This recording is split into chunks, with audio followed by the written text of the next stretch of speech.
श्री महालक्ष्मीची प्राणप्रतिष्ठापना व विसर्जन पूजा विधी. ही पूजा आपण स्वतःही करू शकतो, फक्त ती करताना मनोभावे करायची आहे. देवीची स्थापना करताना तिचे तोंड पूर्वेकडे किंवा उत्तरेकडे असावे. देवीची स्थापना करण्यापूर्वी घरातील जागा शक्यतो गाईच्या शेणाने सारून घ्यावी. फरची असल्यास स्वच्छ पाण्याने पुसून घ्यावी. ज्या ठिकाणी देवीची स्थापना करायची ती जागा चौरंग किंवा पाट मांडावा. त्याच्या सभोवताली रांगोळी घालावी. थोडे गहू किंवा तांदूळ चौरंगाच्या किंवा पाटाच्या मध्यभागी वर्तुळाकार पसरून ठेवावे. स्वच्छ घासलेला तांब्याचा एक तांब्या घ्यावा. पितळेचा किंवा तत्सम धातूचाही चालू शकतो. तो पाण्याने पूर्ण भरावा. एक सुपारी, एक नाणे व दुर्वा त्या पाण्यात घालाव्यात. 5 प्रकारच्या झाडांची 5 डहाळे किंवा 5 झाडांची प्रत्येकी पाने कलशाच्या तोंडावर रचून त्यावर नारळाची शेंडी वर राहील अशा प्रकारे एक नारळ ठेवावा. हळद कुंकू पोठे कलशाच्या बाहेरच्या अंगाला सर्व बाजूला लावावीत. तांदूळ किंवा गहू पसरलेल्या चौरंगावर पाटावर हा कलश ठेवावा. पुस्तकाच्या सुरुवातीला असलेली श्री महालक्ष्मीचे चित्र एका पुठ्ठ्यावर चिटकून त्या चित्राची तसबीर समोर येईल अशा तऱ्हेने कलशाला टेकून ठेवावी.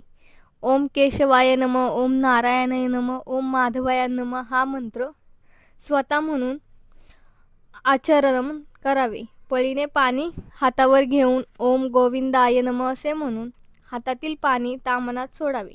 नंतर देवीला स्नान घालावे. हळदी कुंकू पुष्प वाहून देवीपुढे अगरबत्ती ओवाळावी. धूप दाखवून निरंजनाने ओवाळावे. देवीला नैवेद्य अर्पण करून झाल्यानंतर मनोभावे देवीची प्रार्थना करून मनात आपली इच्छा असेल ती सफल होण्यासाठी विनंती करावी. देवीच्या चौरंगासमोर एक पाट मांडून त्यावर बसून श्री महालक्ष्मी व्रताची कथा वाचावी. नंतर श्री महालक्ष्मी महात्म्य वाचावे. देवीला नैवेद्य अर्पण केल्यानंतर हात जोडून या पोथीला छापलेले श्री महालक्ष्मीला उद्देशून इंद्रदेवाने म्हटलेले नमन अष्टक म्हणावे. हे अष्टक म्हणण्यापूर्वी आपल्या मनात जी इच्छा असेल ती देवीला सांगून ती फलयुक्त व्हावी म्हणून देवीला मनोभावे विनंती करावी. मग निरांजन ओवाळून आरती करावी. रात्री श्री महालक्ष्मीची पुन्हा पूजा करावी. एखादा गोड पदार्थ महानैवेद्याला ठेवावा. गाईला देण्यासाठी एका पानावर गोमांस काढून तो घास गाईला द्यावा. नंतर कुटुंबातील सर्वांनी भोजन करावे. दुसऱ्या दिवशी स्नान केल्यावर कलशातील डहाळा किंवा पाने वेगवेगळ्या 5 ठिकाणी ठेवावीत. कलशातील पाणी तुळशीला ओतावे. देवीची स्थापना केलेल्या जागी 3 वेळा हळदी कुंकू वाहून नमस्कार करावा.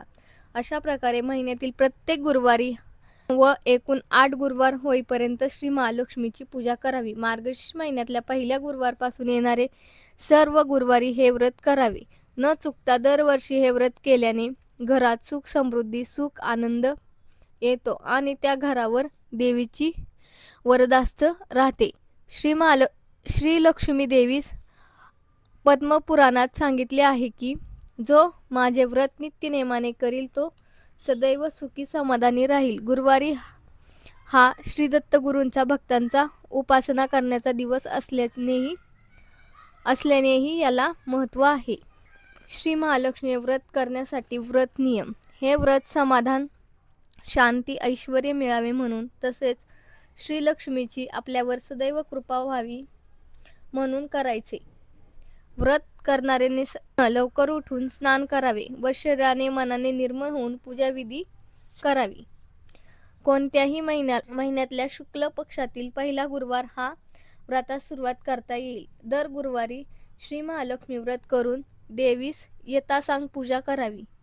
अशा प्रकारे 8 गुरुवार हे व्रत करून शेवटच्या गुरुवारी उद्यापन करावे. 1 महिन्याप्रमाणेच वर्षभर दर गुरुवारी हे व्रत चालू ठेवता येते. देवीच्या फोटोसमोर बसून श्री महालक्ष्मी व्रताची कथा व महात्म्य वाचावे. उद्यापनाच्या दिवशी नेहमीप्रमाणे पूजा आरती व कहाणी वाचावी. ते झाल्यानंतर 7 सुवासिनी किंवा 7 कुमारिकांना श्री महालक्ष्मी स्वरूप समजून त्यांना हळदी कुंकू देऊन प्रसाद म्हणून एक एक फळ आणि ह्या व्रतकथेची एक प्रत द्यावी.